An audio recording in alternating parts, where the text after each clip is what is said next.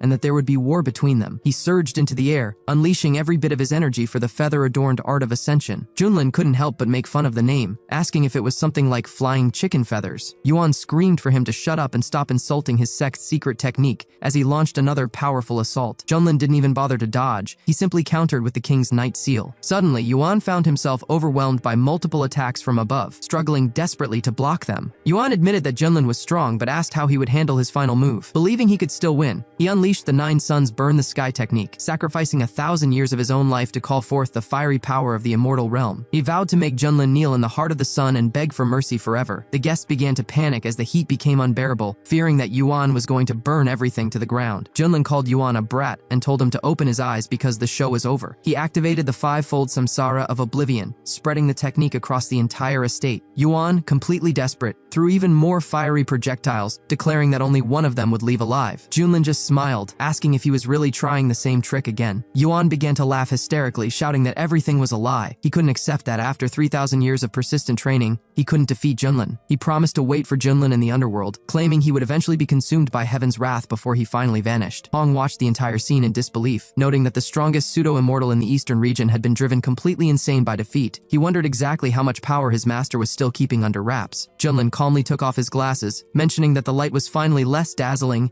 and it was time to wrap up the quest. He descended to the ground and approached Elder Mu. The Elder, now completely humbled, told Junlin that his divine power was truly inspiring and expressed his deep admiration. He nervously asked if Junlin had any further instructions. Junlin looked at him and asked if he had any objections to his new disciple. The Elder quickly replied that he wouldn't dream of objecting and begged for mercy. Junlin then pointed out that his new student, Li, had been humiliated and mistreated by the Zhu family. He asked if the Elder agreed that, as a teacher, he should help his student get revenge. The Elder immediately agreed that it was perfectly reasonable and justified, though he nervously wondered exactly what Junlin planned to do next. Junlin stated that his initial thought was to finish every member of the family right there. The Elder was stunned and asked for clarification, unable to believe what he was hearing. Junlin calmly asked if the demand seemed like too much, noting that life for the people on the Jingjiang Islands had become incredibly difficult. He pointed out that many were dissatisfied with how the Zhu clan had been running things and asked how those problems were supposed to be fixed. Elder Zhu begged for the requirements to be lowered, mentioning that many in his clan were innocent. Junlin shot back that while the old man had only lost some followers, his disciple had lost his actual sister. He called the Elder a heartless old man for showing no mercy until it was his own people on the line. The Elder lowered his eyes, asking Junlin to look at him and his son, pleading for mercy and admitting he couldn't bear to lose his own child. Junlin turned around and told the Elder to get up. He said that if he were to go his own way and show a bit of mercy, then the Elder must at least remove the main cause of all these disasters. The old man realized what had to be done and agreed, stating he couldn't stand the situation any longer and would deal with the source of the trouble. He asked if Junlin was serious, knowing that wiping out the whole clan was a heavy burden, but that removing the specific culprit was a different matter. Elder Zhu then turned toward his own son, but instead of talking, he immediately fired a powerful electric beam. The young master was terrified, asking his father what he was doing and what was supposed to happen next. Junlin watched and told the old man it seemed like he was questioning his own assumptions, offering to help explain the situation if needed. The old man mentioned the saying that children don't teach their fathers, calling it an interesting thought. Junlin agreed, and the Elder promised that Junlin would be satisfied with the outcome. Suddenly, the Elder lunged at his son, grabbing him by the throat. Despite the young man's pleas, the Elder held on until the very end, finishing his own heir to save the rest of the clan. Once it was over, the Elder expressed his deep gratitude to Junlin for his kindness and generosity, thanking him on behalf of the entire family. Li, the mercenary, started laughing hysterically, seeing that those who acted like animals were finally punished. Junlin approached him and noted that while fate is often cruel, his enemies had finally been held accountable. He then asked Li if he was truly ready to become his disciple. Li fell to his knees in tears, declaring that he was ready to serve under Junlin's control. He stated that his destiny now belonged to the master and that he would do whatever was commanded of him. Junlin told him not to worry, welcoming him as a successful student. Junlin mused to himself that while the situation was intense, it had worked out miraculously. Since the initiation initiation ceremony was complete, Junlin decided to give Li a new technique called the Mixed Heavenly Sword. As soon as Li received the ability, a flash of light appeared, and all the swords in the area were suddenly pulled toward him by the sheer force of the technique. Li looked at his hands in awe, realizing this was a true sword style that followed the way of heaven. He felt that every movement contained a will strong enough to crush the earth, making his previous skills look like nothing. He wondered again just how powerful this master truly was. Junlin told Li that he had been a bit too arrogant, but by granting him this art, he would truly be able to create his own destiny. Hong watched from the side with a bit of jealousy, noting how Li had gone from being a desperate outsider to a loyal follower in an instant. Hong felt his heart tremble at the power Junlin was displaying. He knew that one serious blow from his master could destroy the void itself. He mused that fate was like a dog. If you didn't stop playing with it, it would eventually burn you, and Junlin possessed a fire from the underworld that could turn even a broken sword into smoldering ash. Suddenly, Li began coughing and spitting out a dark liquid. Junlin explained that because Li had used so many forbidden secret techniques in the past, his body was on the verge of collapsing. His foundation had been heavily damaged by internal resistance, and it looked like he might have to give up hope of ever recovering. To fix this, Junlin handed him a glowing orb and told him to eat the medicinal elixir inside, promising he would feel changes he never expected. Li was confused. The medicine looked like a strange mushroom and seemed quite unusual. Junlin hoped the boy would trust him, noting that the elixir was infused with the smell of hatred for his country, which would help awaken the ancient demon blood hidden in his veins. Junlin told him that while there were harmful elements in his body making him feel weak, he shouldn't worry. Eating this dust-like elixir would set everything right. Li swallowed the pill and immediately transformed into a terrifying monster, projecting a surge of strength that shocked everyone present. However, Li turned to Junlin and admitted he felt incredibly tired. Junlin noticed that Li now carried a strange and ominous presence that caused concern for everyone nearby. This aura, related to practices affecting both body and mind, triggered feelings of fear and anxiety in the crowd. The system alerted Junlin that Li was now fully exposed to demonic blood, which was causing aggressive and restless behavior. It warned that it was crucial to control Li's actions to ensure everyone's safety. Hong was baffled, wondering what kind of technique Junlin had used to force a breakthrough from the initial fusion stage to the great stage all at once. Even though Hong had reached a high state of power in the central regions, he had never seen such a strange and abrupt increase in strength. Li began laughing uncontrollably and started waving his sword around wildly. The other warriors were terrified. They could see he was at the fusion stage, but the power he was releasing was far beyond that. They feared they wouldn't even be able to survive a single blow from him. Junlin watched the scene and noted that activating the blood force was like giving wings to a tiger. Suddenly,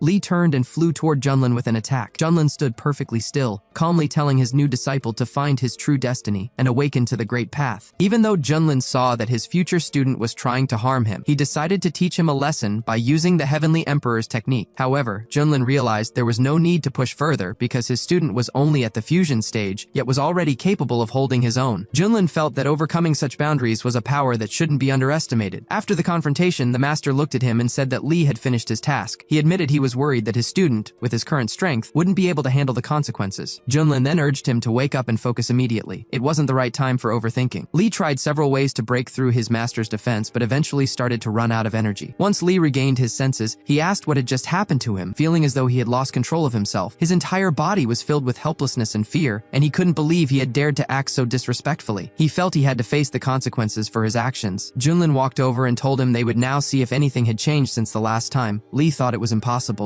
but after looking closely, he was thrilled to see that his level had actually increased. Junlin noticed that Li's personal path remained the core of his strength and was becoming even tougher, almost like it had been tempered like iron. Li knelt down and expressed his deep gratitude to his teacher. Junlin explained that Li had just activated his special inner power, which provides incredible strength but can't be sustained for long. He advised him to learn how to keep it in balance, and Li promised to remember those instructions. Elder Ju started laughing and congratulated Junlin on finding such an excellent student. He suggested they have a drink to celebrate their lucky day. Junlin was a bit surprised and asked if that would interfere with the main event, since the feast was supposed to be in his honor for successfully handling the recent crisis. The elder told him not to worry because the joy was only growing. However, people nearby were gossiping about how the elder from the Zhu family had just taken out 2 of his own men and was now acting very humble toward Mr. Lunlin. They couldn't believe how much things had changed. Hong heard these whispers and realized that in this world the powerful are the ones who make the rules. He saw how this man was able to force the elder to eliminate his own people and still have the elder feel feel grateful to the point of tears. He realized he needed to get stronger himself, or he would always be under someone else's control. Junlin agreed that the matter was settled and told the Zhu family they could keep celebrating. He then told Hong to grab his little sister because they were heading out. Hong told his master that he understood and would get it done. Before they left, Senior Zhu told Junlin to visit them whenever he had time, saying it was a great honor for the Zhu family to welcome them. However, Senior Zhu also got frustrated, mentioning it was a shame that such a big celebration was cut short. Suddenly, one of the guys called out to the master and said he had finally found the young master's hand. The boy asked where the young master was, but Elder Zhu told him to just throw that hand into the backyard for the animals. He then yelled at everyone else to leave, announcing that the party was officially cancelled. At that moment, Li was on the ship and felt like he was in a dream while traveling on a divine beast. Not only had he settled the score for Xiaofei, but he had also become a student of Master Junlin. He thought about how Hong was just as beautiful as the rumors claimed, and figured he should go say hello now that he was a student. Li approached and mentioned that his senior sister was not only talented, but also incredibly beautiful. He said he looked forward to learning a lot from her during his studies. Hong saw him coming again